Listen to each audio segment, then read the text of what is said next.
Announcement है, हमने एक स्पेसिफिकली एक मीडियोकर फॉर्म में investment, high ROI, high ROT, that is return on time and return on investment.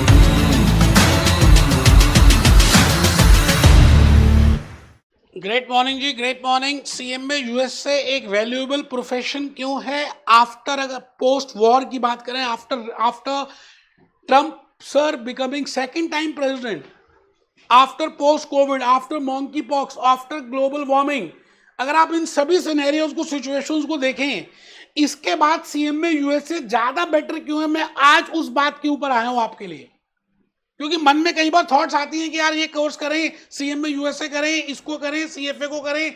मैं ये नहीं कह रहा कि कोई कोर्स खराब है या ठीक है, but the point is if you have to benchmarks, आपके पास इन्वेस्टमेंट करने को कम है और आपके पास टाइम भी कम है और आपका कॉन्फिडेंस आपको रेज करना है और आपके पास अभी कोई कोर्स डिग्री नहीं है, तो भाई साहब मेरी बात मानो, मेरे पास 30 इयर्स का एक्सपीरियंस है। मैं आपसे ये कहूंगा कि CMA USA certified management accountant bye United states, बेटे यूएसए का फेडरल रिजर्व पूरी दुनिया विश्वास करती है। आज भी यूएस से डॉलर्स में ट्रांजैक्शंस होती हैं। आज भी यूएस टैक्सेशन की बात करें, यूएस एग्जामिनेशन की बात करें, यूएस फाइनेंस सिस्टम की बात करें, यूएस एजुकेशन की बात करें, तो हमारा ट्रस्ट बड़ा ज्यादा आता है यूएसए में। स्पेसिफिकली जैसे ये ट्रम्प साहब सेकंड टाइम प्रेसिडेंट बन गए है ना, तो आप कहीं ना कहीं ज्यादा एक फेथ कर रहे हैं। यार हम लाइफ में पता नहीं कितना समय ऐसे ही खराब कर देते हैं, और अगर हम 6-9 महीने ध्यान से, वो भी थोड़ा सा टाइम देकर, अगर आप एक डिग्री के लिए, एक प्रोफेशनल कोर्स के लिए, एक सर्टिफिकेशन के लिए थोड़ी सी हार्ड वर्क कर दें। हार्ड वर्क भी क्या, कुछ रटना नहीं है, बातों को समझना है। आपको सब आता है, फाइनेंस अकाउंट्स में आपको फाइनेंशियल एनालिसिस आता है, आपको बेंचमार्क्स आता, you know each and everything.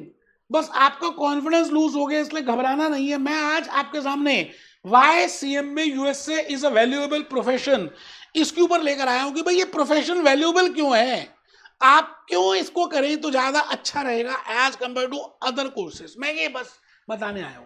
मेरा कहीं पे भी ऑब्जेक्टिव ये नहीं है कि बाकी सब कोर्सेज अच्छे नहीं है, but the point is why it is more valuable as compare to other courses, because of second time US से ट्रम्प साहब का जो प्रेसिडेंटशिप आ रही है, trust in US Fed, trust in US dollars, trust in US education, trust in US finance, हमें सबको trust है, विश्वास है, और उसका ही बोलबाला है। अगर आप मिडिल ईस्ट में, कनाडा में, सिंगापुर में, इंडिया में, पाकिस्तान, कहीं भी जा रहे हैं, तो दोस्तों यूएसए का कोर्स के बाद आपकी एक वैल्यू एडिशन ज्यादा होती है।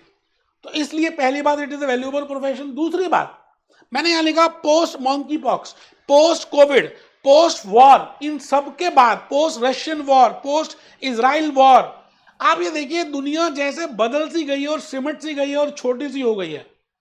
आप लॉन्ग टर्म प्लानिंग नहीं कर सकते, आपके डिसीजंस चेंज होंगे। You have to be a decision maker, you have to be a financial analyst, you have to be a auditor, you have to be a management accountant. So ये सभी कुछ आपके profile में कहां fit होता है? By doing CMA USA, because it is a general course, it has 12 core subjects as you are all aware of.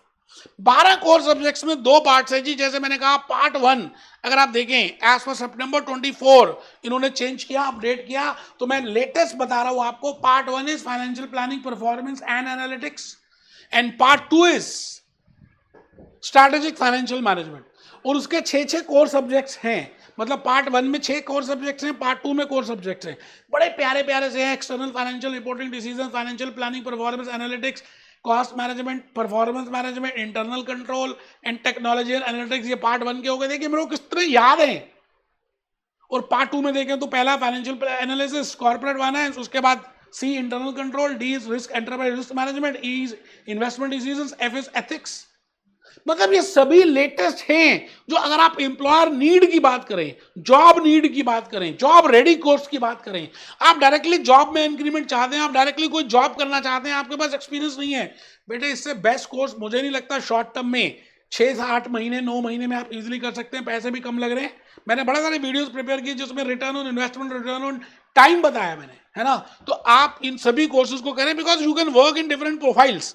Financial analyst में work कर सकते हैं आप, मैन्युफैक्चरिंग सेक्टर में वर्क कर सकते हैं, बैंकिंग में कर सकते हैं, दुबई में, मिडिल ईस्ट में, कंस्ट्रक्शन बिजनेस में कर सकते हैं, आजकल उनका बोलबाला है। तो आप ये सभी कुछ इजीली कर सकते हैं if you want to work in different banks, banking sector में जाना चाहें, इंश्योरेंस में जाना चाहें, मैन्युफैक्चरिंग में जाना चाहें, सर्विस में जाना चाहें, वैल्यूएशन फर्म्स में जाना चाहें, म्यूचुअल फंड्स में जाना चाहें। बेटे आपके लिए रास्ते खुले हैं, कंट्रीज खुली हैं, थोड़ी सी हिम्मत करनी है। तभी तो मैंने कहा it is a valuable course. आप अगर देखें ध्यान से तो मैंने कम से कम 150 से 200 काउंसलिंग वीडियोस प्रिपेयर कर दिए। ऐसे ना कभी थे ना कभी होंगे, ना भूतो ना भविष्यति, ना किसी ने पहले बनाए थे ना कोई बना पाएगा। 30 इयर्स का एक्सपीरियंस है मुझे। आप मेरे टीम मेंबर्स का नंबर नोट कर लीजिए, आप डायरेक्टली मेरे से कांटेक्ट कर सकते हैं, इनको कह सकते हैं मेरे से बात कराएं। बेटे लाइफ में हम बड़ी सारी डिसीजंस लेते हैं, एक डिसीजन मेरे एक्सपीरियंस के हिसाब से आप लो और आपकी लाइफ बदल दूंगा, लाइफ बदल दूंगा। ला कागज कलम दवात ला, लिख दूं मैं तेरा नाम अपने नाम के साथ।